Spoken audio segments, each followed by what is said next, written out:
Hi, my name's Phil. I like talking about politics, and in this video, I'd like to discuss the ramifications for the first of three Tory MPs that was this week found guilty of breaking the law. Due to the conviction of one of the new Red Wall Tory MPs, there is in time going to be a by-election that will be Labour's first real chance to start beating the Conservatives back and to gain some ground ahead of the next general election. But first, if you'd like to be notified of daily news and politics, please subscribe to the channel and click the bell notification icon. So, earlier this week, Tory MP Imran Khan was found guilty of breaking criminal law. I say a Tory MP, I mean another Tory MP. He was found guilty of a serious sexual assault against a minor. Even the nature of the crime seems to be all too common for Tory MPs these days. I mean, you do expect the odd MP to turn out to be a criminal, and that occurs in any party. Obviously, the larger parties are going to have more politicians, whether Westminster MPs, members of devolved parliament, assemblies, or just local councillors. You know, they'll have more. So I can also believe there would be a higher proportion than in the general public, because after all, predatory criminals are attracted to positions of power and influence. So the fact that you find a higher percentage of them in positions of power and influence, again, makes sense. But why are so many of these politicians found guilty of sexual assaults in the Conservative Party? But anyway, as I record this, the latest graduate from the Tory School of Sexual Predation hasn't actually been sentenced. Also, he's going to appeal, let's be honest. But once the appeal is over, and assuming he's given a custodial sentence, which seems pretty certain, I mean, for something like this, it opens the way for a recall petition at least, but given the seriousness of the crime, you would think a custodial sentence of more than 12 months should surely be warranted, in which case, no recall petition, it's automatic. He's sacked from being an MP. Automatic process. Nothing to do with the government. That means a by-election. Now, Khan can stand in that by-election if he likes, but I don't think the Conservative Party are going to let him stand as their candidate. He won the constituency of Wakefield in 2019. It was one of those red wall seats that had been held by Labour for many years until a combination of Brexit and Corbyn broke it. So what can we expect from Labour when the by-election is eventually called? Well, the first thing to note is that, yes, we should expect Labour to take it back. Starmer has already been in place for 2 years. He's had time to develop and tinker with his strategy team. The by-election will also not be any time soon.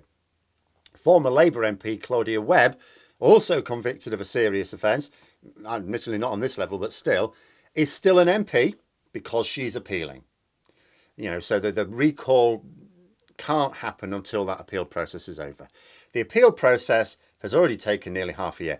I gather the latest is that her appeal should be heard next month, when it will actually be half a year. So for Khan, we might expect a similar or longer time frame, which means maybe a by-election at the end of this year or possibly even 2023. That gives Starmer a very long run-up to plan things out because there's going to be a by-election. Although we will say, wait for the appeal process and fair enough, at the end of the day, yeah. But how easy will it be? It's not actually as easy as you may think. Yes, Labour should be able to do it, but it will not be a walk in the park. Wakefield may have been held by Labour for many years, but it has often been touch and go. The Labour majority, while they were in government, actually looked comfortable enough. You think, they won comfortably enough there. That was while they were in government, while they were popular. Since 2010, it's been a bit tight. Also, don't be fooled by the seemingly modest majority that the Conservatives won in 2019. It might look like, they only have to turn like 1,000 votes. No, the Brexit Party was standing and taking a lot more Tory than Labour votes. The majority for Khan would have been even bigger if the Brexit Party had not been standing. It was a huge swing. All of this makes Wakefield a serious challenge still. If Labour win it back, as they should, it will still take a carefully thought out strategy, real effort, and even then, they cannot necessarily expect to win it by a large margin because they haven't been winning it by a large margin since they were last in power. If they did win it by a large margin, that would be momentous. But it's probably not realistic. To be hoped for, not expected. Naturally, a minor win could be dismissed by the Conservatives as a mid-term blip. The electorate being unhappy with the party in government and that the voting behaviour would be different come the general election. The thing is, there is a kernel of truth in that. Some people do indeed vote differently in a by-election. because it doesn't determine a government. It's just, you can sometimes send a message to the government, but you're not risking that government. For example, the 2 safe Tory seats that the Liberal Democrats took last year are unlikely to remain in their hands at the next general election. They are almost certain, there's almost certainly enough voters who, as annoyed with their party as they are right now, even if they stick with Boris Johnson long term, will probably just hold their noses and vote Tory again because it's what they do. In fact, I've seen reports that there is a view that the Conservatives do better to focus on the so-called red wall seats in the north of England and basically ignore their own heartlands. Which sounds silly, but it's not that silly. This is because of the belief that, although they might lose a few, most of them are not at serious risk of being flipped because Tory voting behaviour is so entrenched. The parliamentary arithmetic is really this simple. The Conservatives are really not going to lose enough seats in their heartlands to lose them power. But if the Conservatives lose the vast majority of the red wall, or the so-called red wall, they lose their majority. Even if they keep all the normal Conservative seats, and bear in mind that Liberal Democrats have designs on a fair few of them, they cannot retain power if Labour win back the red wall. There are a few seats that will probably not flip back because the demographic changes were skewing it towards the Conservatives anyway. Nothing to do with Brexit or the last Labour leadership. They didn't necessarily help. It's just the trend that was emerging over many years. So they cannot afford a large-scale loss in the north of England, but they can afford to lose a few seats in the south. Because it might seem odd to some that Labour are focusing so heavily on these northern red wall seats, when you think, well, I mean, they've seen what the Conservatives are doing. They've seen what Boris Johnson is doing. Shouldn't they all flip back relatively easy? I mean, they used to vote Labour. Why wouldn't they just flip back? And Labour should do better to focus on tougher nuts to crack, surely. But the political reality is that as dissatisfied as people are with the Conservative Party in general, and Boris Johnson in particular, there isn't yet compelling reason to believe that voting behaviour will be very much different in 2024 than it was in 2019. It's a grim thought, but one absolutely backed up by what we know.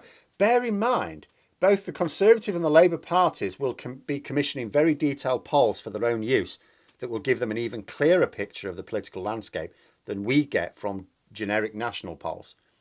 Come the next general election, unless there's a seismic change in public opinion, which is possible but can't be counted on, voting behaviour at the next election, including in the red wall, will be very similar to 2019. It's only small changes that can be expected or hoped for. But that's okay, because it's only small changes that are needed. Consider that the Conservatives didn't get very many more votes overall in 2019 than they did in 2017. It's about 300,000 more votes. It's hardly anything, small percentage. In 2017, they lost their majority. In 2019, they won a majority so large that it's really hard for groups of Tory rebels to do anything. They have to band together in large numbers, and that doesn't happen very often. It wasn't a sudden surge of Tory votes that did 2019.